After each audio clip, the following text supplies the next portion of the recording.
तो बच्चों, ये हमारा जो आइडियल गैस का ये हमारा लास्ट लेक्चर रहेगा। इस लेक्चर में हम लोग काइनेटिक थ्योरी ऑफ गैसेस में जो एजम्पशन जो हम लोगों ने माने थे वो हम लोग पढ़ेंगे, और हम लोग डिफरेंट स्पीड के बारे में बात करेंगे कि भाई ये मॉलिक्यूल्स के लिए कौन कौन सी स्पीड डिफाइंड की गई हैं। और लास्ट में हम लोग देखेंगे मैक्सवेल डिस्ट्रीब्यूशन कर्व की हम लोग बात करेंगे कि ये कर्व क्या था। तो सबसे पहले अगर हम लोग बात करें काइनेटिक थ्योरी ऑफ गैसेस, तो इसमें हमें डेरिवेशन कुछ नहीं देखना। डेरिवेशन बच्चों आप लोग फिजिक्स में पढ़ोगे।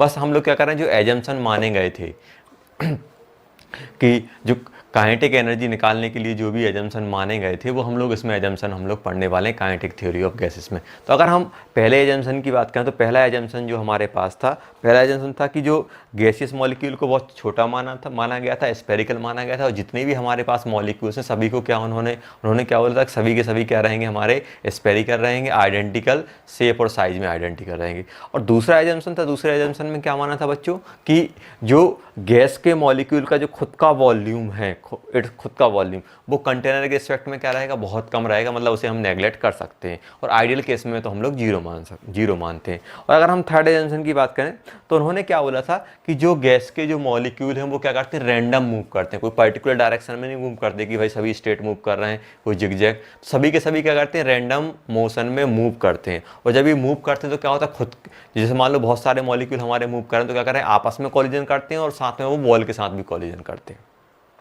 तो जो रैंडम मोशन रहता है और ये खुद के साथ कॉलिजन करते हैं और वॉल के साथ भी कॉलिजन करते हैं। अगर हम फोर्थ पॉइंट की बात करें तो ये जो कॉलिजन होता है इसे हम लोग क्या बोलते हैं, elastic in nature. Elastic in nature means, ये आप लोग फिजिक्स में पढ़ोगे, कॉलिजन होते हैं इलास्टिक, इनइलास्टिक जो भी हमारे पास रहते हैं। तो आप इलास्टिक इन नेचर मीन्स जब भी ये कॉलिजन करते हैं तो इनमें कोई एनर्जी लॉस नहीं होता है।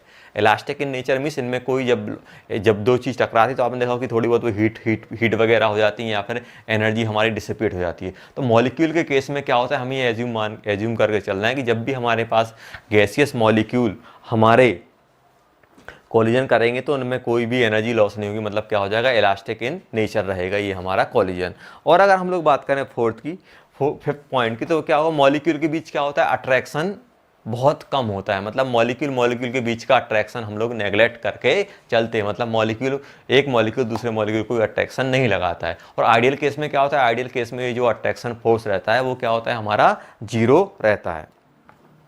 अगर हम बात करें कि जो हम गैसियस मॉलिक्यूल है, गैसियस मॉलिक्यूल में हम लोग न्यूटन लॉ ऑफ मोशन हम लोग लगा सकते हैं, ये हमारा एक और पॉइंट हो गया। अगर हम इसकी बात करें तो इफेक्ट ऑफ ग्रेविटी, ये तो आप लोगों को पहले ही बताया था जब हम लोग प्रेशर कैलकुलेट करते थे कि हम लोग इफेक्ट ऑफ ग्रेविटी को हम लोग नेगलेक्ट करके चलते हैं। और इसमें क्या होता है, इसमें अगर हम लोग बात करें कि जो भी एनर्जी होती है, काइनेटिक एनर्जी जो होती है, ट्रांसलेशन काइनेटिक एनर्जी होती है मॉलिक्यूल की, वो क्या होती है, directly proportional to temperature of the molecule. तो ये हमारे पास ये पॉइंट है, ये आपको दिए, ये पॉइंट आपको ये आपके पॉइंट डिस्प्ले में देखिए, आप बोर्ड पे देख लीजिए, तो बोर्ड पे ये आपको पॉइंट दिख रहे हैं, वो आप पूरे के पूरे नोट कर लीजिए। ये हमारे पास एजम्पशन थे और कुछ नहीं था। तो डेरिवेशन की हमें जरूरत नहीं है, बस ये एजम्पशन आप ध्यान रखिए, कहीं कहीं एजम्पशन पूछ लेते हैं, कौन कौन से एजम्पशन केटीजी में आए थे, इसको हम क्या बोलते हैं, केटीजी बोलते हैं। तो अब हम लोग बात करते हैं बच्चों कि अब अगर हम लोग केटीजी के काइनेटिक थ्योरी ऑफ गैसेस से आप डेरिवेशन करोगे तो यहाँ पे क्या होगी, एनर्जी ऑफ गैसेस। तो हम लोग यहाँ पे क्या किसकी बात कर रहे हैं बेटा, काइनेटिक एनर्जी ऑफ गैस। तो काइनेटिक एनर्जी ऑफ गैस की अगर हम लोग बात करें तो काइनेटिक एनर्जी, तो हमारे पास कितनी काइनेटिक एनर्जी, और ये हम लोग किसकी बात कर रहे हैं,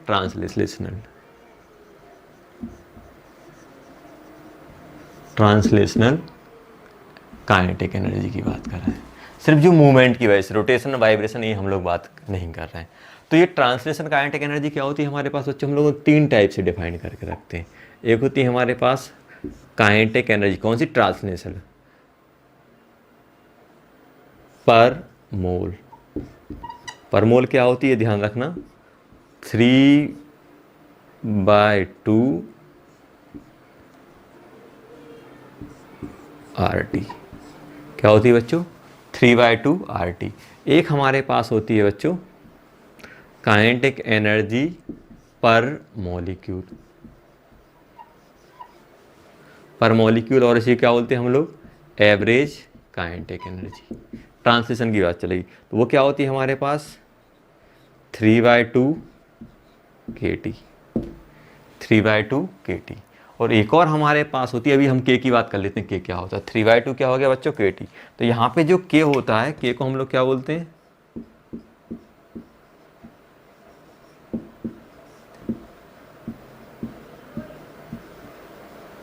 बोल्ट्जमैन कांस्टेंट, और इसकी वैल्यू क्या होती है R/NA, R/NA ये होता है बोल्ट्जमैन कांस्टेंट।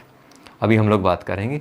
और एक और हमारे पास होती है बच्चों, ये हमें याद रखना है, काइनेटिक एनर्जी। एक होती है हमारे पास total kinetic energy, total kinetic energy होती है। तो टोटल काइनेटिक एनर्जी या फिर हम बोल सकते हैं KE टोटल, टोटल जो सैंपल की होती है वो क्या होती है, देखो एक, अब टोटल में आप मोल निकाल लो और पर मोल की कितनी है, तो क्या करोगे 3/2 nRT, ये होते हैं हमारे पास। टोटल हमारे पास क्या होता है बच्चों, 3 टाइप की काइनेटिक एनर्जी हमारे पास डिफाइंड रहती है।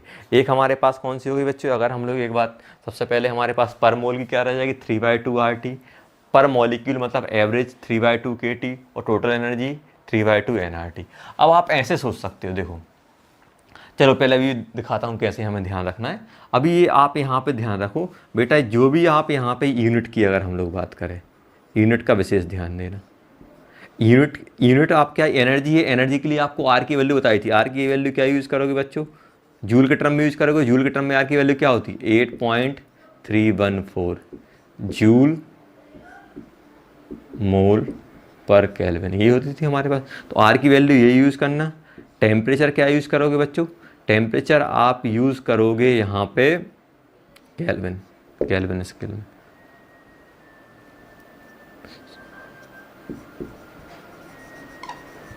किसमें करना, केल्विन स्केल में। और आर तो आपको लिख दिया। के क्या है हमारे पास, के क्या है हमारे पास, बोल्ट्जमैन कांस्टेंट।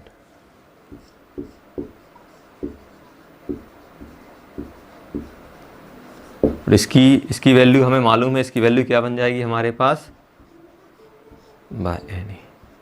और N क्या है हमारे, नंबर ऑफ मोल्स, ये आप ध्यान रखना।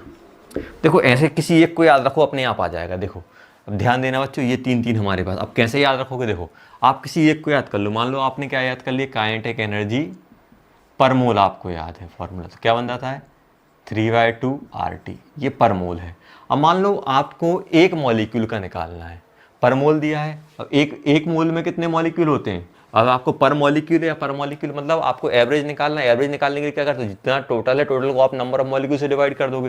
तो अगर आपको काइनेटिक एनर्जी को, काइनेटिक एनर्जी पर मोल को आपको kinetic energy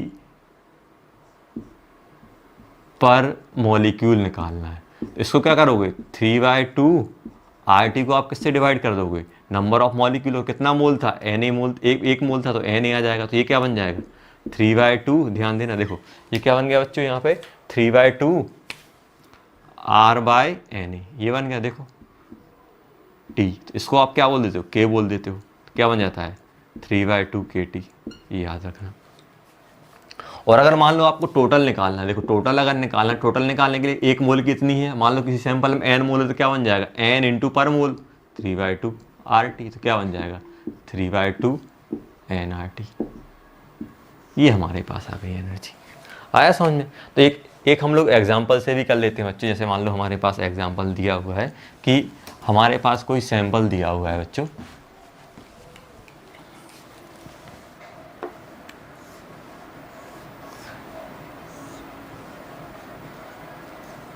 ten gram He दिया हुआ है 27 डिग्री सेल्सियस पे, और दूसरे में दिया हुआ है 10 ग्राम HeH2 27 डिग्री सेल्सियस पे। अब ध्यान देना यहाँ पे। अब आपको सबसे पहले फाइंड करना है काइनेटिक एनर्जी पर मोल। इसको A बोल दो, इसको B बोल दो, सैंपल B। तो ए में क्या निकलेगा बच्चों, काइनेटिक एनर्जी पर मोल क्या निकल जाएगा, एक ही अगर हम लोग निकालें तो क्या निकलेगा, ये 3/2 RT। अब देखो अगर हम लोग यहाँ पे बात करें, देखो अगर हम लोग यहाँ पे लिखें तो ये कितना बन जाएगा 3/2 8.314 जूल में लेना है, और टेम्परेचर कितना बन जाएगा 300, ये बन जाएगा जूल, आ जाएगी जूल पर मोल। अगर हम बी की निकालें बच्चों, तो बी की भी क्या बन जाएगी 3/2 RT। देखो 3/2 R कितना है 8.314 इंटू 300 जूल पर मोल, आ गया। देखो तो काइनेटिक अगर हम पर मोल की बात करें तो ये मॉलिक्यूलर मास पे डिपेंड नहीं कर रही है। देखो ये भी सेम है, ये भी सेम है, क्योंकि टेम्परेचर सेम है। अगर टेम्परेचर सेम है तो ये हमारे पास सेम आ जाएगा। अगर हम सेकंड की बात करें बच्चों, सेकंड में हमारे पास क्या दिया हुआ है, सेकंड में हमें निकालना है, मान लो काइनेटिक एनर्जी। बच्चों कौन सी निकालनी है इसमें हमें, काइनेटिक एनर्जी मान लो हमें निकालनी है, या फिर आपको यहाँ पे एवरेज लिखा हुआ है, और काइनेटिक एनर्जी पर मॉलिक्यूल निकालनी है। तो क्या करोगे आप, यहाँ पे ए की क्या आ जाएगी बच्चों, 3/2 KT लिख दो, या फिर 3/2 RY NA × T कर दो। इसको आप सॉल्व करोगे तो क्या बन जाएगा, 3/2 R क्या है 8.314, टेम्परेचर एन की वैल्यू क्या है हमारे पास 6.022 × 10⁻22 × 300, ये बन जाएगा। ऐसे ही अगर हम 20 सैंपल की निकालें तो 20 सैंपल की क्या निकल जाएगी बच्चों, 3/2 KT, यही बनेगा। 3/2 K की वैल्यू क्या बन जाएगी, सॉल्व कर लेना, 8.314 डिवाइडेड बाय क्या बन जाएगा बच्चों, यहाँ पे डिवाइडेड बाय बन जाएगा यहाँ पे 6.022 × 10⁻23 × 300 जूल पर मॉलिक्यूल, ये भी क्या बन जाएगी, जूल पर मॉलिक्यूल। अब ध्यान देना बच्चों, थर्ड हमसे पूछा है, बहुत आसान क्वेश्चन बनती है, टेंशन नहीं लेना। थर्ड क्वेश्चन हम लोगों से पूछा है बच्चों, total kinetic energy, total kinetic energy. तो टोटल काइनेटिक एनर्जी क्या आ जाएगी बच्चों, यहाँ पे टोटल काइनेटिक एनर्जी की बात करें तो क्या बन जाएगा, 3/2 nRT, ये बनेगा। तो ए सैंपल की क्या बन जाएगी, 3/2, तो ये बन जाएगा 3/2, n की वैल्यू कितनी बन जाएगी, पहले के मोल कितने हो जाएंगे 10/4, और R क्या है बच्चों 8.314, और टेम्परेचर 300 जूल, ये आ जाएगा। अगर 20 सैंपल की बात करें तो क्या बन जाएगा 3/2, और मोल कितने हो जाएंगे हीलियम हाइड्रोजन के 10/2, ये मोल होगा हमारे पास, इंटू 8.314 × 300 जूल, ये आ गया हमारे पास। तो सभी को समझ में आ गया होगा बच्चों हम लोग कैसे निकालना है, तो इसमें कोई प्रॉब्लम नहीं होनी चाहिए। ये हमारे पास क्वेश्चन थे। अगर टोटल काइनेटिक एनर्जी की अगर उन्होंने बात की है तो हमें नंबर ऑफ मोल्स की ज़रूरत पड़ेगी, बाकी एवरेज और पर मोल में हमें मोल्स की ज़रूरत नहीं पड़ती है। तो ये हमारे पास फॉर्मूला हो गया, तो ये आप लिख लेना, सिंपली कर लेना। तो ये हो गया, इसको मैं हटा देता हूँ। तो मतलब अगर मुझे पर मोल और एवरेज चाहिए तो मुझे नंबर ऑफ मोल्स की ज़रूरत नहीं है, ना हमें टाइप ऑफ गैस की ज़रूरत है, हमें सिर्फ टेम्परेचर की ज़रूरत है। हमें सिर्फ किसकी ज़रूरत है बच्चों, टेम्परेचर की ज़रूरत है। टेम्परेचर दिया रहेगा तो हम बता देंगे किसकी एवरेज कितनी है और पर मोल कितनी है। और टोटल अगर निकालना है, टोटल काइनेटिक एनर्जी निकालेंगे तो फिर हमें नंबर ऑफ मॉलिक्यूल्स मतलब मोल्स हमें चाहिए पड़ेंगे। जैसे मान लो फॉर एग्जांपल बच्चों, जैसे मान लो एक हमारे पास कोई गैस ए दी हुई है, ये दी हुई है 27 डिग्री पे, और ये मान लो ये आपके पास O2 दिया हुआ है, और ये मान लो आपको हीलियम दिया हुआ है, ये 127 डिग्री से, और कुछ नहीं दिया। तो आप बताओ कि किसकी पर मोल या एवरेज वाली किसकी एनर्जी ज़्यादा रहेगी। इसका टेम्परेचर ज़्यादा है तो इसकी ज़्यादा आएगी, क्योंकि क्या होता है जो हमारे पास अगर काइनेटिक एनर्जी एवरेज की बात कर लें तो क्या होता है बच्चों 3/2 KT होता है। K तो सबके लिए सेम रहेगा, T जिसका ज़्यादा रहेगा, T किसका ज़्यादा, हीलियम। तो इस वाले सैंपल की आपकी काइनेटिक एनर्जी एवरेज आपकी ज़्यादा रहेगी। और अगर टोटल निकालना है तो फिर इसके हमें मोल बताने पड़ेंगे बच्चों, मोल कितने हैं। तो ये आप ध्यान रखना कि अगर आपको मोल बताना है, अगर आपको टोटल बताना है तो इसके मोल बताओ, इसके मोल बताओ, तो आप क्या करो 3/2 nRT से आप मल्टीप्लाई कर दो। तो ये हमारे पास आ गया। अब हम लोग बच्चों सेकंड हम लोग देखने वाले हैं स्पीड कि जो गैसियस मॉलिक्यूल रहते हैं उनकी हम लोग स्पीड, कौन कौन सी स्पीड डिफाइन करते हैं। तो हम लोग इसकी बात करें molecular speed, speed of molecules. अब देखो, तो हमारे पास 3 टाइप की स्पीड होती हैं। पहली होती है हमारे पास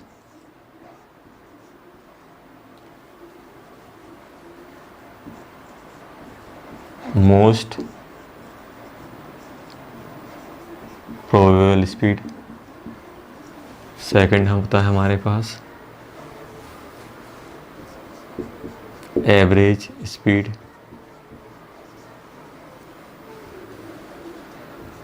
थर्ड हमारे पास होता है रूट मीन स्क्वायर स्पीड। तो इसके अभी मैं मीनिंग बता दूंगा, बस आप फॉर्मूले ध्यान रखना। ये जो हमारे पास होता है बच्चों अंडर रूट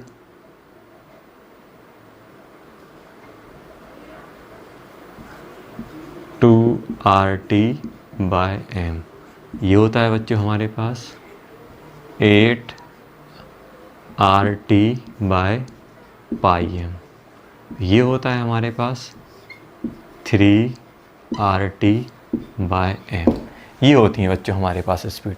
तो ये आप ध्यान रखना बच्चों कि 2 आर टी बाय एम हो गया एक हमारे पास, एक हो गया हमारे पास 8 R T by pi M हो गया, और 3 आर टी बाय एम हो गया। और यहाँ पे आप यूनिट का विशेष ध्यान देना बच्चों। ये डेरिवेशन से आई है, डेरिवेशन हमें देखना नहीं, बस भी आप ये याद रखो। आपसे डायरेक्ट पूछेंगे आरएमएस कितनी है, ये कितना है। तो इसको हम लोग, इस स्पीड को हम लोग क्या बोलते हैं बच्चों? Most MPS. इसको क्या बोलते हैं हम लोग? Average speed. इसको क्या बोलते हैं हम लोग? आरएमएस बोलते हैं, आरएमएस स्पीड। तो यूनिट ध्यान रखना, आर की यूनिट क्या रहेगी बच्चों? ऐसा यूनिट में लेंगे तो 8.314 लेना। टी किस में लोगे आप? केल्विन में लोगे। मास किस में लोगे? एम जो है, एम क्या है हमारा? Molecular mass of the gas. किस में लोगे? ये केजी में आप लोगे, ये ध्यान रखना। किस में लोगे बच्चों? केजी में हमें ये लेना है, ध्यान रखना, केजी में हमें लेना है। तो देखो अब एक्चुअली होती क्या है अगर हम लोग यहाँ पे बात करें बच्चों, जैसे मान लो हमारे पास देखो गैसियस सैंपल है बच्चों। अगर मान लो हमारे पास कोई गैसियस सैंपल दिया हुआ है, अब इसमें बहुत सारे मॉलिक्यूल हैं, सभी मॉलिक्यूल की स्पीड तो सेम नहीं रहेगी, किसी की स्पीड ज़्यादा, किसी की स्पीड कम रहेगी। तो मान लो हमारे पास सैंपल है, सैंपल में मान लो हमारे पास 10 ये हम लोग नंबर ऑफ मॉलिक्यूल, देखो यहाँ पे हम लिखा ले देते हैं नंबर ऑफ मॉलिक्यूल, और यहाँ पे हम लोग स्पीड ले लेते हैं। अब मान लो बच्चों हमारे पास 2 मॉलिक्यूल हैं जिसकी स्पीड 10 है, 5 मॉलिक्यूल हैं जिसकी स्पीड 15 है, 10 मॉलिक्यूल हैं जिसकी स्पीड 20 है, और फिर मेरे पास 4 मॉलिक्यूल हैं जिसकी स्पीड 50 है, और 1 मॉलिक्यूल है जिसकी 100 है। ध्यान देना, ये हमारे पास मान लो कोई सैंपल स्पेस हो गया, नंबर ऑफ मॉलिक्यूल 2 की 10 है। तो सबसे पहले हम लोग बोलते हैं मोस्ट प्रोबेबल, सबसे पहले हम लोग बात कर लेते हैं मोस्ट प्रोबेबल, एमपीएस क्या होती है? ऐसी स्पीड जो मैक्सिमम मॉलिक्यूल द्वारा कैरी की जा रही है। अब बताओ कि 2 मॉलिक्यूल्स, कौन सी स्पीड है जो मैक्सिमम मॉलिक्यूल द्वारा कैरी की जा रही है? 20। देखो ये 2 मॉलिक्यूल इतनी स्पीड कर रहे हैं, 5 कर रहे हैं, भले ही कम हो या ज़्यादा हो, ऐसी स्पीड मोस्ट प्रोबेबल, मतलब ऐसी स्पीड जो मैक्सिमम मॉलिक्यूल द्वारा कैरी की जा रही हो। देखो 2 मॉलिक्यूल 10 कैरी कर रहे हैं, 5 आपके 15 कर रहे हैं, ये हाइपोथेटिकल डाटा वो समझाने के लिए लिया है। 10 कितनी कैरी कर रहे हैं? 20। भले ये इसके 4 कितनी कैरी कर रहा है? 50। 4 मॉलिक्यूल, एक कितना कर रहा है? 100। तो सबसे ज़्यादा स्पीड कौन सी कैरी हो रही है? ये वाली। देखो इसके मॉलिक्यूल कितने हैं? 10। तो हमारे पास आरएमएस स्पीड कितनी हो जाएगी? हमारे पास एमपी कितनी हो जाएगी? 20 मीटर पर सेकंड। ये मान लो यहाँ पे मीटर पर सेकंड दिया हुआ है, स्पीड बहुत स्लो, ये हो जाएगी। तो ये जब आप डेरिवेशन से लाओगे तो आप मॉलिक्यूल को पकड़ के नाप नहीं पाओगे। तो हमारे पास फार्मूला होता है, तो क्या होता है वो? 2RT/m। 2R क्या होता है? Gas constant. T क्या होता है? हमारा टेम्परेचर। M क्या होता है? मोलर मास, जिस गैस का भी आप निकाल रहे हो। 2RT/m आ गया समझ में? तो पहला वाला आ गया। तो ये स्पीड क्या होती है? Speed carry by the maximum number of molecules. ये हो गई हमारे पास एमपीएस। अगर हम सेकंड की बात करें तो एवरेज तो सभी को मालूम होगा, एवरेज स्पीड। एवरेज स्पीड मतलब इन सब का एवरेज ले लो। अब एवरेज स्पीड आप कैसे निकालोगे बच्चों? बहुत आसान है। 2 मॉलिक्यूल कितनी कैरी कर रहे हैं? 10 कैरी कर रहे हैं, प्लस 5 × 15 प्लस 10 इंटू 20 प्लस ये कितना बन जाएगा 4 into 50 plus 1 into 100। Total molecule से डिवाइड कर, तो टोटल मॉलिक्यूल कितने हैं 2 प्लस 5 प्लस 10 प्लस 4 प्लस 1, ये आ गया। तो ये एवरेज हो गया। अब हर एक मॉलिक्यूल को इतने, अब एक मोल में इतने सारे मॉलिक्यूल होते तो हर एक की तो हम निकाल नहीं पाएंगे, इसलिए हमारे पास क्या होता है डेरिवेशन से फार्मूला आता है। फार्मूला पे हमें ध्यान देना है। जितनी भी डेरिवेशन है वो हमें नहीं देखने हैं, वो आप लोग शायद फिजिक्स में पढ़ोगे या फिर नहीं भी पढ़ो, मैं इतना गारंटी से नहीं बोल सकता, लेकिन हमें ये फॉर्मूले बस हमें याद रखना है। 8RT/πm ये हो गया। अब रूट मीन स्क्वायर स्पीड, ये क्या होता है? देखो रूट मीन स्क्वायर स्पीड क्या होती है, हर एक का आप देखो सबसे पहले क्या करो, स्क्वायर लो स्पीड का, उसका रूट ले लो, रूट लेने के बाद उसका मीन कर दो।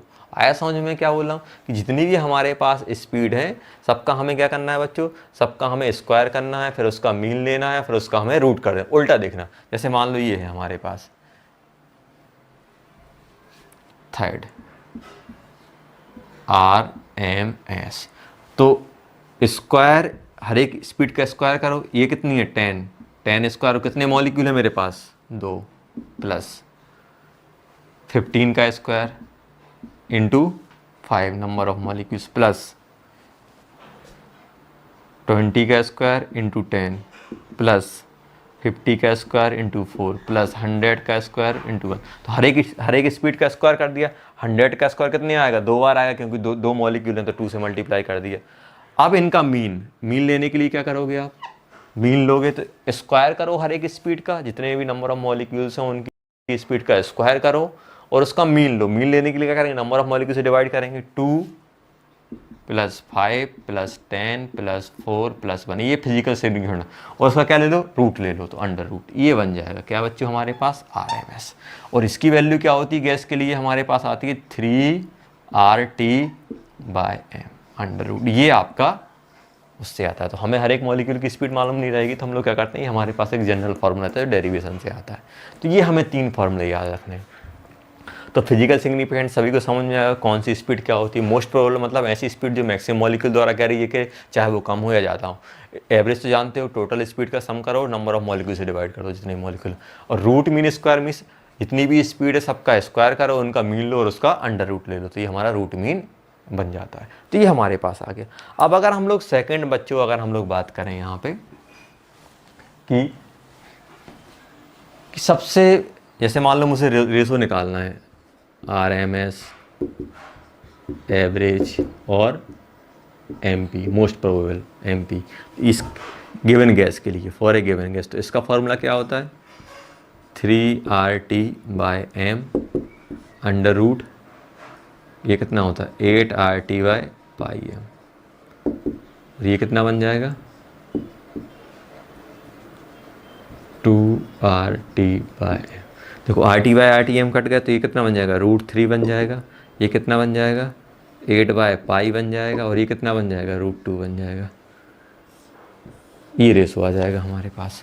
अच्छा ये बताओ कि ऑर्डर क्या होता है, कौन सी स्पीड आपकी सबसे ज़्यादा रहेगी। तो देखो हमेशा याद रखना, देखो RT/m सब में कॉमन है, ये √2 है। अच्छा ये बताओ इनमें वैल्यू कौन सी बड़ी है, देखो ये √3 है, ये √2 है, तो हमें तो मालूम है कि √3 बड़ा है, तो यहाँ पे हम बोल सकते हैं RMS is greater than MP। अब इसका क्या करें। अच्छा ये बताओ कि 8/π की वैल्यू क्या होगी, पाई क्या होता है 3.141।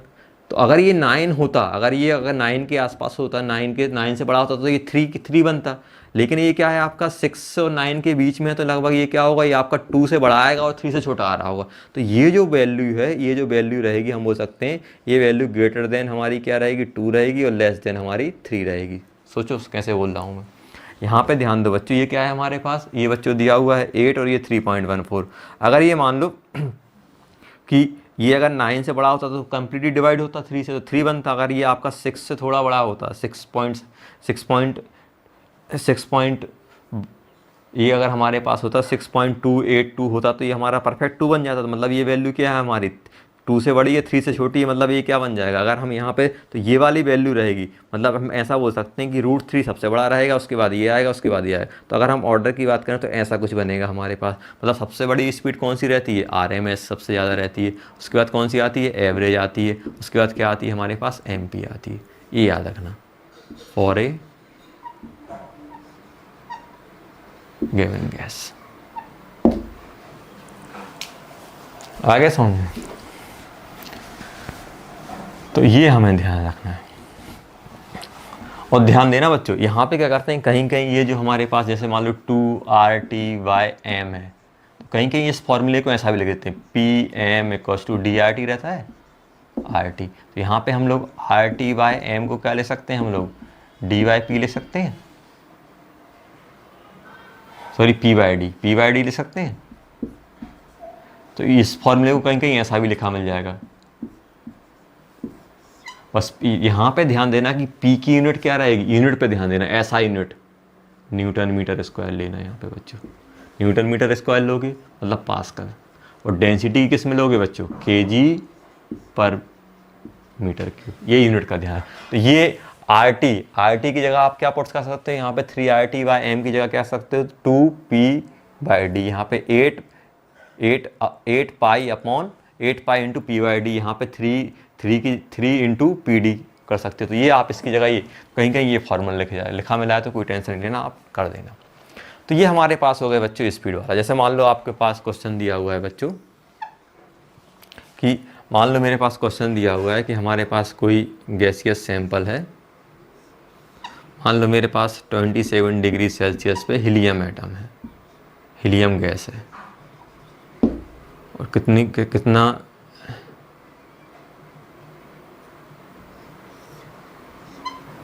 2 ATM प्रेशर दिया हुआ है। तो सबसे पहले बच्चों हमें फाइंड करना है फर्स्ट एवरेज स्पीड। तो एवरेज स्पीड क्या होती है जल्दी बताओ, एवरेज स्पीड कैसे निकालोगे? एवरेज स्पीड का फॉर्मूला क्या होता था बच्चों, √8RT/m होता है। तो 8 डाल दो यहाँ पे, R की वैल्यू क्या डालना है, 8.314 ऐसा यूनिट, T 300। और मास क्या डालोगे, मास हमें kg में डालना है। तो हीलियम का मास कितना होता है, 4 ग्राम पर मोल होता है। तो kg में डालोगे तो kg में कितना हो जाएगा, 4 की जगह कितना हो जाएगा, 4 × 10⁻³ तो 4 × 10⁻³ मीटर/सेकंड आ जाएगी। अब अगर हम बच्चों सेकंड की बात करें, सेकंड क्वेश्चन की, तो सेकंड क्वेश्चन में क्या आएगा बच्चों, सेकंड में मान लो आपको डालना है MP मोस्ट प्रोबेबल स्पीड। तो ये कितना बन जाएगा, 2RT/m बनेगा। मास किस में आएगा, kg में आएगा। तो इस प्रेशर का कोई रोल नहीं है, टेम्परेचर दिया हुआ है और हीलियम गैस अगर आपको दे दी तो वो आ जाएगा हमारे पास। तो ये कितना बन जाएगा बच्चों हमारे पास, 2 × 8.314 × 300 डिवाइडेड बाय 4 × 10⁻³ मान लो आपसे थर्ड पूछ लिया बच्चों, थर्ड पूछा है हमारे पास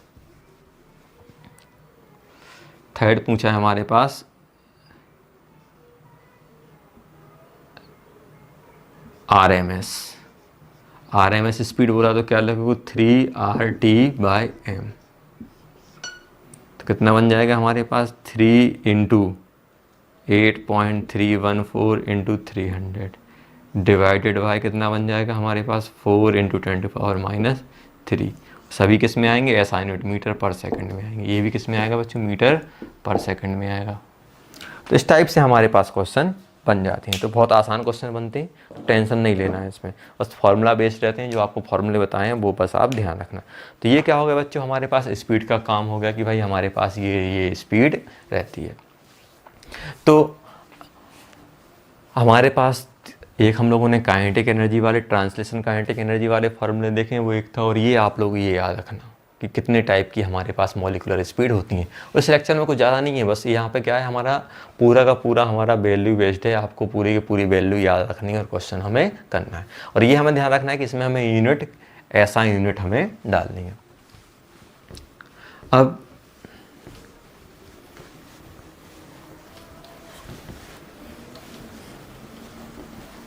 अगर हम लोग बात करें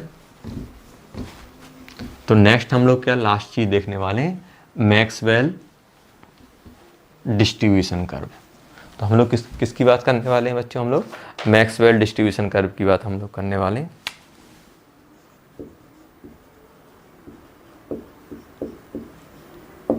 Maxwell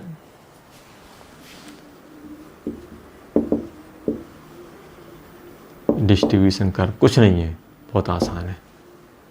curve distribution curve of molecular speed. देखो ये जो कर्व था, ये हमारा कर्व किस पे बेस्ड था हमारा बच्चों?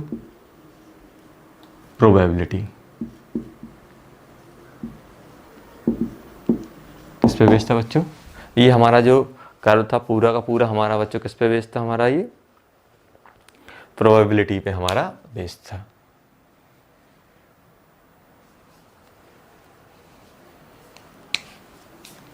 तो अगर हम लोग इसकी बात करें बच्चों, ये प्रोबेबिलिटी पे हमारा पूरा बेस्ड था, तो कर्व कैसा था? ध्यान देना, बहुत आसान चीज़ है, कुछ नहीं है इसमें।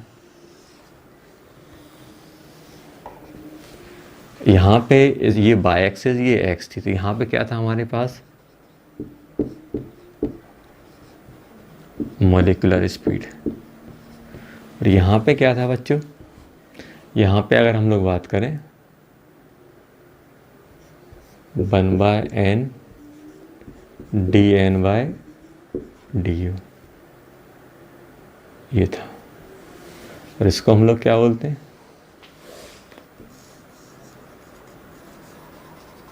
फ्रैक्शन ऑफ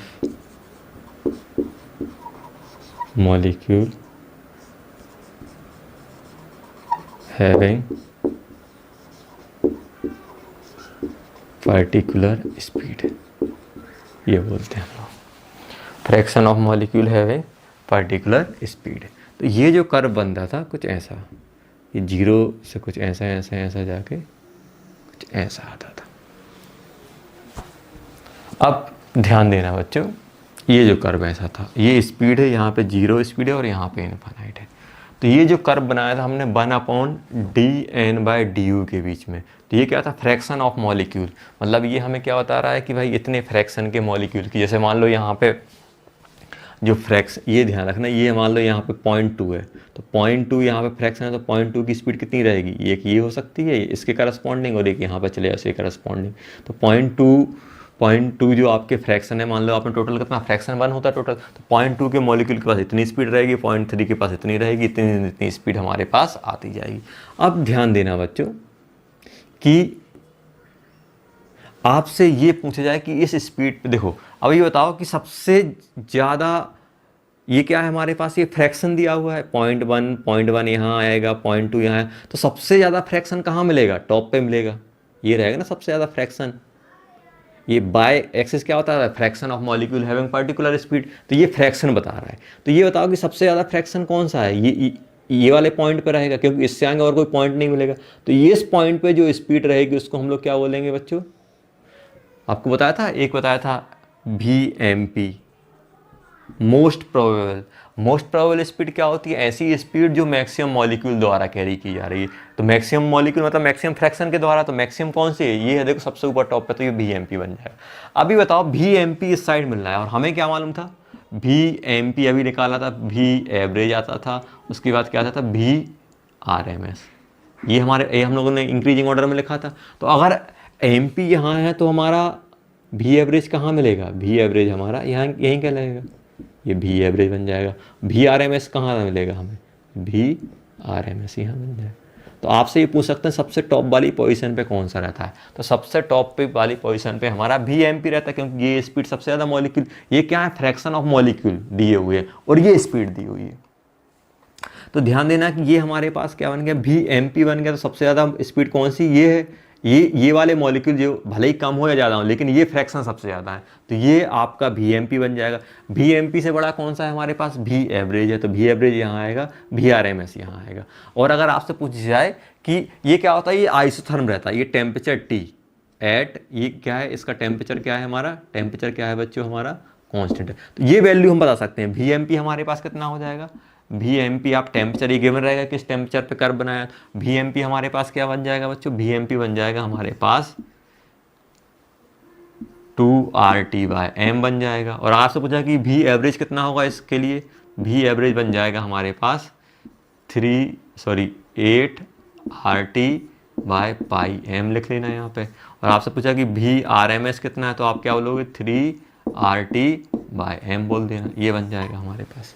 तो अब इस कर्व को देख के हम क्या क्या कंक्लूड, ये तो आपको याद आएगा कि सब पे टॉप पे VMP रहेगा, उससे थोड़ा हमारा राइट में एवरेज रहेगा, सबसे ज़्यादा राइट में कौन सा रहेगा हमारे पास? VRMS। तो अगर हम लोग बात करें कि इससे अगर हम क्या क्या कन्क्लूजन निकाल सकते हैं, तो सबसे पहले अगर हम देखें तो हमारे पास जो ये जो क्या होता है प्रोबेबिलिटी बेस्ड रहता है, और जो मॉलिक्यूलर जो स्पीड होती है वो कहाँ से कहाँ तक वेरी करेंगी। यहाँ से देखो 0 से स्टार्ट हो रहा है और इन्फिनाइट तक जा रहा है, तो क्या क्या होगा 0 to इन्फिनाइट।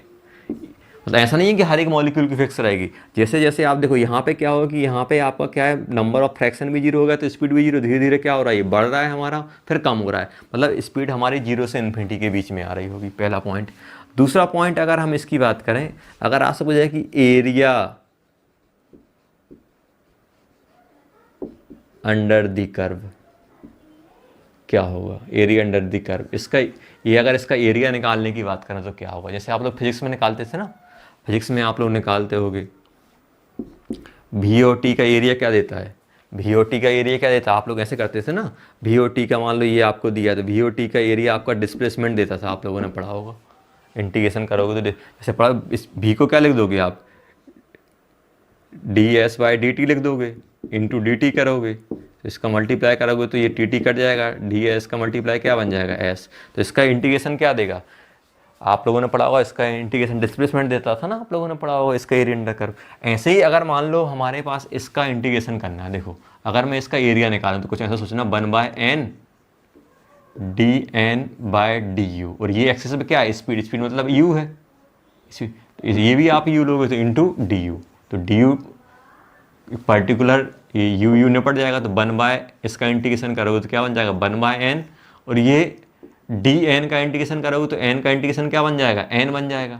जैसे एक्स डी एक्स का इंटीग्रेशन करते हो तो क्या बनता है एक्स बनता है, तो ऐसे ही डी एन का इंटीग्रेशन करोगे तो क्या बन जाएगा एन, तो एन बाय एन क्या बन जाएगा ये 1 बन जाएगा। एरिया अंडर का क्या बन जाएगा इसका 1, मतलब यूनिटी। आप खुद सोचो कि नंबर ऑफ फ्रैक्शन है, ये मॉलिक्यूल के फ्रैक्शन है, सभी फ्रैक्शन को ऐड करोगे तो कितना बनेगा 1 बनेगा। ऐसे ही आप बोल सकते हो।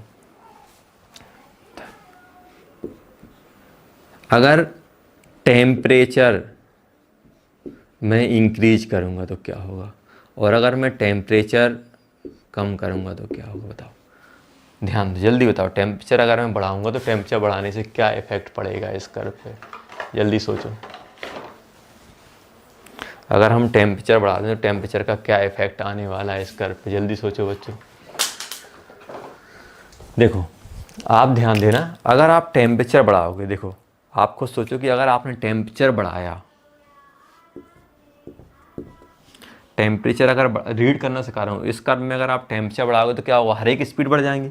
अगर आप टेम्परेचर बढ़ाओगे तो हमारे पास भी एवरेज भी बढ़ जाएगी, भी आर एम एस भी बढ़ जाएगी, भी एम पी भी बढ़ जाएगी, सभी की सभी बढ़ जाएंगी, सभी की सभी बढ़ेंगी। और हमें मालूम है कि एरिया इसका फिक्स है भाई, नंबर आपका एरिया 1 ही रहेगा। अब अगर इसको मैं एरिया मुझे इस ये जो कर्व है, कर्व का एरिया मुझे कांस्टेंट रखना है और इन सबको बढ़ाना है। जैसे मान लो कि मेरे पास ये जो है इसका एरिया फिक्स है, अगर मैं टेम्परेचर को बढ़ाऊंगा तो ये सभी हमारी शिफ्ट होने लगेंगी, और ये सभी हमारी शिफ्ट होंगी तो कुछ इस टाइप का कर्व बन जाएगा, ये नीचे जाएगा और ये क्या होगा फ्लैट और ऐसा आ जाएगा। देखो अब ये यहाँ पे क्या बन जाएगा बच्चों, ये आपकी भी एम पी बन जाएगी, ये वाली क्या बन जाएगी अब भी एवरेज बन जाएगी, ये क्या बन जाएगा भी आर एम एस। तो अब जब हम टेम्परेचर बढ़ाते हैं तो क्या होता है, सबकी स्पीड बढ़ेगी, स्पीड बढ़ेगी तो क्या होगा, पूरा का पूरा कर्व का कहाँ शिफ्ट हो जाएगा,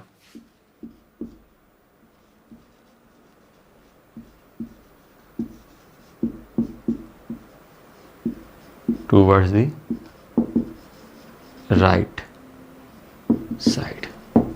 और ये जो पीक क्या होगी, अब देखो कर्व, अब ये एरिया फिक्स से अगर इसको आप ऐसा मान लो कि इस वाले को अगर मैं पकड़ के यहाँ खींचूंगा, इस साइड में खींचूंगा तो पीक क्या आ जाएगी, इसका एरिया मुझे फिक्स रखना है। अब आप खुद सोचो कि जैसे मान लो मेरे पास ये दिया, इस ट्रायंगल का एरिया फिक्स करना है, और अगर मैं इस ट्रायंगल को अगर यहाँ खींच दूँ तो क्या हो जाएगा, इसका जो आपका हाइट है हाइट कम हो जाएगी। तो ऐसे ही आप सोचो कि अगर इसको मैं यहाँ खींचूंगा तो ये जो आपके भी आर एम एस जो भी एम पी था वो यहाँ आ जाएगा, लेकिन इसकी पीक क्या हो जाएगी, तो क्या हो, कर्व राइट साइड शिफ्ट होगा एंड जो पीक रहेगी, पीक कहाँ शिफ्ट होगी, डाउन साइड शिफ्ट होगी, और सभी की सभी स्पीड बढ़ जाएंगी। सेकंड, अगर मैं अगर मैं टेम्परेचर कम करता हूँ तो भी एवरेज RMS MP सभी की सभी क्या हो जाएंगी, सभी की सभी स्पीड कम हो जाएंगी। सभी की सभी कम होंगी तो अब अगर मैं बनाऊँ यहाँ पे देखो सभी की सभी अगर कम होंगी तो ये क्या होगा, कुछ ऐसा चला जाएगा, तो ऐसा जाएगा। तो अब ये जो हमारी यहाँ पे बनेगी ये क्या बन जाएगी, हमारी VMP बन जाएगी। यहाँ पे हमारी एवरेज आएगी, यहाँ पे क्या बन जाएगी, भी एवरेज, और यहाँ पे क्या आ जाएगी हमारे पास बच्चों, VRMS। तो आप खुद बताओ कि टेम्परेचर में कम करूँगा तो क्या हो जाएगा, सभी की सभी स्पीड कम होगी तो कर्व कहाँ साइड आएगा, लेफ्ट साइड। तो कर्व कहाँ आएगा हमारा,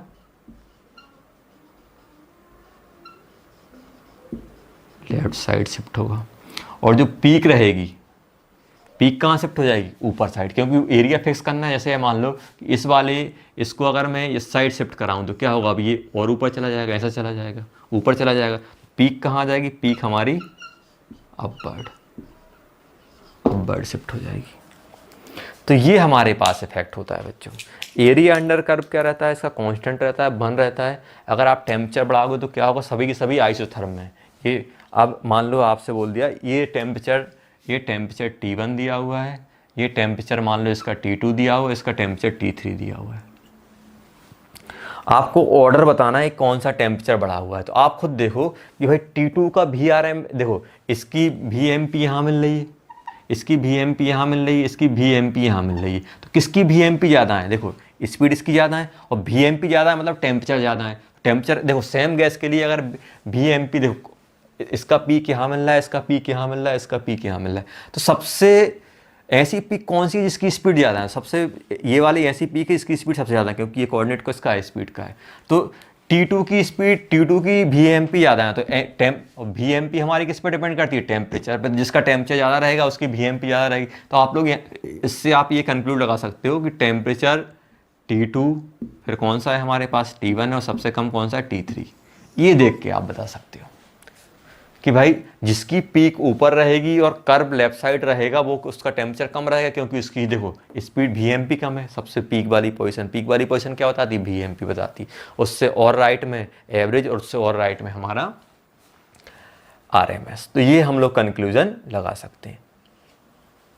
तो ये आप ध्यान रखना बच्चों, इस टाइप से हम लोग इसमें कंक्लूजन देखते हैं। और अगर हम लोग बात करें जैसे जैसे हम लोग टेम्परेचर बढ़ाएंगे तो कर्व कहाँ जाता है, राइट साइड जाता है, पीक नीचे होती जाती है। टेम्परेचर कम करते हैं कर्व लेफ्ट साइड आता है और पीक हमारी बढ़ती जाती है।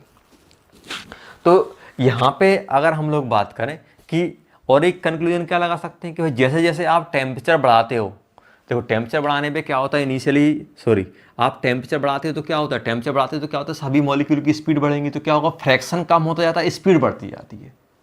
तो अगर आप टेम्परेचर बढ़ा रहे हो, आप देखो आप खुद सोचो कि ये जो टेम्परेचर ये T2 है और T1 और T1 की बात करें तो T2 हमारे पास क्या होगा, देखो इसका कर्व नीचे आ रहा है मतलब फ्रैक्शन कम हो रहा है, लेकिन स्पीड देखो कर्व कहाँ किस साइड शिफ्ट हो रहा है, राइट साइड। तो कर्व हमारा राइट साइड शिफ्ट हो रहा है मतलब स्पीड बढ़ रही है लेकिन फ्रैक्शन कम हो रहा है। मतलब क्या होता है, पर्टिकुलर स्पीड का जो फ्रैक्शन रहेगा टेम्परेचर बढ़ाने पे क्या होता है, फ्रैक्शन कम हो जाता है और उनकी स्पीड हमारी बढ़ती जाती है। तो ये आप ध्यान से सुन लो और ये आप पूरा का पूरा नोट कर लो। तो इस टाइप से हमसे कंक्लूड कराने को पूछ सकते हैं। बाकी एक आध दो क्वेश्चन रहेंगे तो मेरे हिसाब से मैं आपको जूम क्लास पर अच्छे से डिस्कस करूंगा। 2-3 क्वेश्चन इससे रिलेटेड रहते हैं जो कर्व से रिलेटेड। चलो फ्री में क्वेश्चन देता हूँ, वो हम लोग जूम क्लास पर डिस्कस करेंगे। मान लो आपके पास कर्व दिया हुआ है,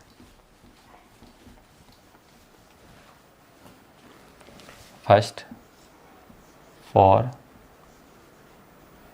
गिवन गैस हमारी फिक्स है, एक कर्व दिया हुआ है, एक ऊपर जा रहा है और एक नीचे जा रहा है, ऐसा कुछ दिया हुआ है।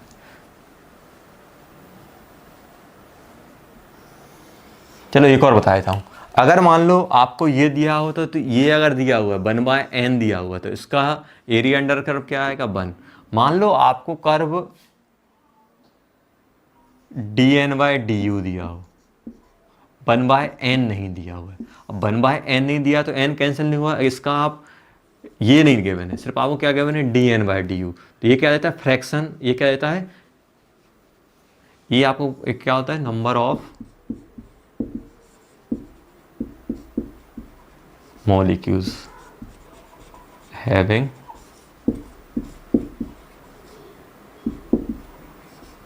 पर्टिकुलर स्पीड हमें देता है। तो इसका आप इंटीग्रेशन करोगे dn/du, किसके रिस्पेक्ट में, u के रिस्पेक्ट में, du के रिस्पेक्ट में, du कैंसिल, इसका इंटीग्रेशन करोगे तो क्या बन जाएगा n। तो इसका जो इंटीग्रेशन होगा क्या देगा, इसका इंटीग्रेशन क्या देगा हमारे पास बेटा, नंबर ऑफ मॉलिक्यूल। ये याद रखना। तो क्या याद रखना है, अगर हमारे पास कर्व 1/n dn/du है तो ये इसका इंटीग्रेशन क्या देगा, एरिया अंडर कर्व क्या देगा, 1 देगा। और मान लो अगर हमारे पास कर्व बच्चों dn/du का है और इसका आप इंटीग्रेशन करोगे तो ये हमें क्या देगा बच्चों, ये n देगा, मतलब नंबर ऑफ मॉलिक्यूल। ये ध्यान रखना, जो मैं बता रहा हूँ वो ध्यान से सुनते जाओ और लिखते जाओ। तो अब क्वेश्चन की हम लोग बात कर रहे थे बच्चों। क्वेश्चन मेरे पास दिया हुआ है,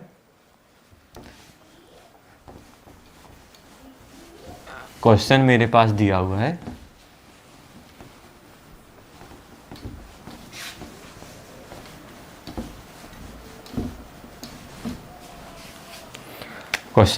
दिया हुआ है for a given gas. First क्या दिया हुआ है,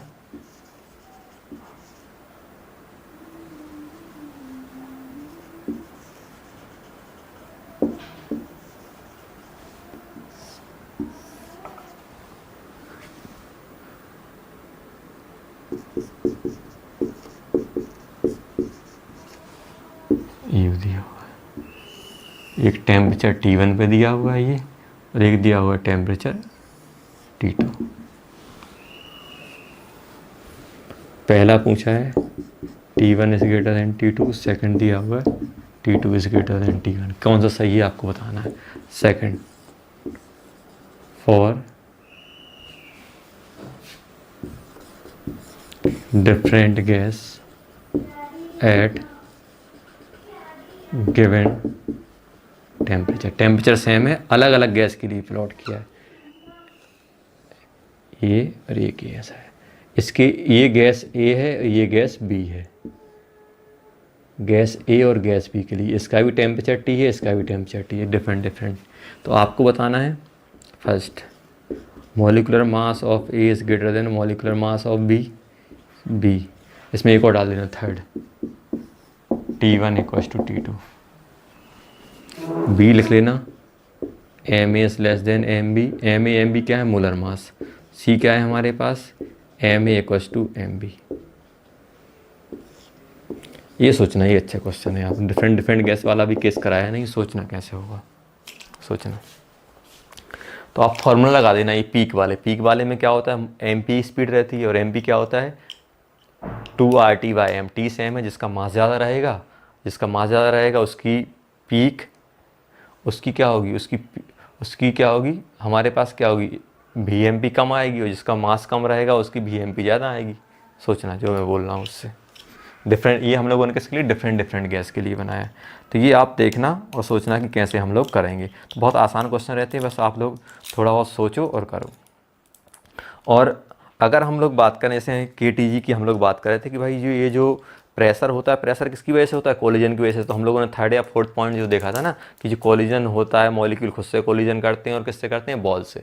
जब ये बॉल से कोलिजन करते हैं तो क्या होगा बच्चे, जब ये बॉल से कोलिजन करेंगे तो क्या होगा, प्रेशर एक्सर्ट करेंगे।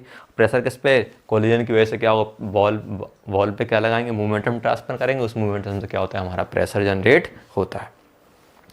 तो ये हम लोगों ने देख लिया। हम लोगों ने आज देखो 3-4 फॉर्मूले पढ़े हैं, और ये एक मैक्सवेल वाला डिस्ट्रीब्यूशन वाला कर्व। तो इस मैक्सवेल डिस्ट्रीब्यूशन कर्व में कुछ नहीं होता, कभी टेम्परेचर बढ़ाते हैं, कभी मॉलिक्यूलर मास चेंज करते हैं।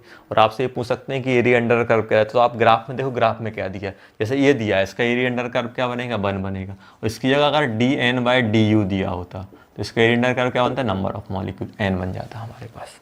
ये हो गया।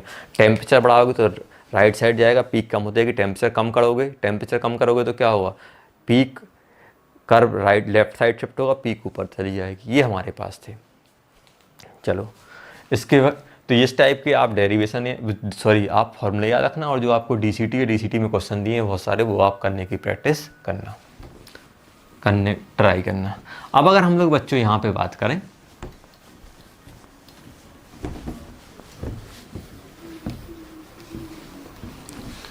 ज़्यादा बड़ा कुछ लेक्चर नहीं है, चलो एक अच्छा, एक इलस्ट्रेशन करते हैं क्वेश्चन।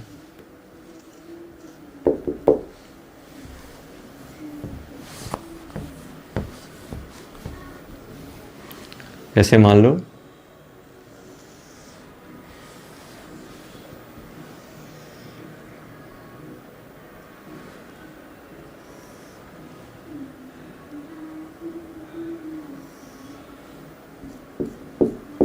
ये पी एटमॉस्फेयर कितना दिया है बच्चों, 180 एम दिया है। नंबर ऑफ मोल्स एन है, टेम्परेचर टी है इसके अंदर, और ये कितना दिया है बच्चों, 10 सेंटीमीटर एच जी दिया हुआ है। ये इसके अंदर क्या कोई गैस है, ये था कंडीशन। और ये कितना दिया हुआ है बच्चों, 100 सेंटीमीटर। अब क्या किया, इसी कंटेनर को क्या किया हम लोगों ने, घुमा दिया। इस कंटेनर को क्या किया हम लोगों ने, फ्लिप कर दिया, कुछ ऐसा कर दिया, आड़ा डाल दिया। इसमें से गैस वगैरह कुछ लीक नहीं हो रही है। अभी भी क्या है ये आपका, ये भी हमारा कितना है, 10 सेंटीमीटर। प्रेशर भी कितना लग रहा है, ATM के बराबर लग रहा है। इसके अंदर मोल्स भी एन है, टेम्परेचर भी टी है। आपको ये लेंथ बतानी है x, पहला ही फर्स्ट। ये तो कैसे करोगे, देखो नंबर ऑफ मोल्स और टेम्परेचर सेम है तो क्या लगा दोगे आप इसमें। आप खुद सोचो कि इसको आप अभी यहाँ पे प्रेशर कितना लग रहा होगा। अगर हम यहाँ पे प्रेशर ऑफ गैस निकालें, प्रेशर ऑफ गैस कितना बन जाएगा, 10 इंटू 76, 86 सेंटीमीटर आ जाएगा ऑफ एच जी। और यहाँ पे वॉल्यूम कितना हो जाएगा, इसका एरिया कुछ नहीं दिया तो एरिया ए मान लो, 100 इंटू ए बन जाएगा। नंबर ऑफ मोल्स और टेम्परेचर सेम है, इसका वॉल्यूम कितना, इसका प्रेशर कितना हो जाएगा बच्चों, ये एच जी तो प्रेशर नीचे लगा रहा हो, इसकी वजह से ये कितना रहेगा, PATM। तो प्रेशर ऑफ गैस किसके बराबर रहेगा, PATM के बराबर रहेगा। कितना रहेगा, 76 सेंटीमीटर। वॉल्यूम कितना हो जाएगा, A इंटू एक्स। तो हम लगा सकते हैं यहाँ पे क्या, P1 V1 equals to P2 V2 लगा सकता हूँ यहाँ पे। तो अभी कितना हो जाएगा, प्रेशर 86 इंटू 100 इंटू ए वॉल्यूम। प्रेशर P2 कितना हो गया, 76। वॉल्यूम कितना हो गया हमारे, A इंटू एक्स। ए से ए ने बढ़ गया, एक्स की वैल्यू कितनी आ जाएगी, 86 इंटू 100 डिवाइडेड बाय 76 सेंटीमीटर। ये बन जाएगी एक्स की वैल्यू। आगे समझ में। अब ये आपको होमवर्क में इसी कंटेनर को उल्टा कर दिया।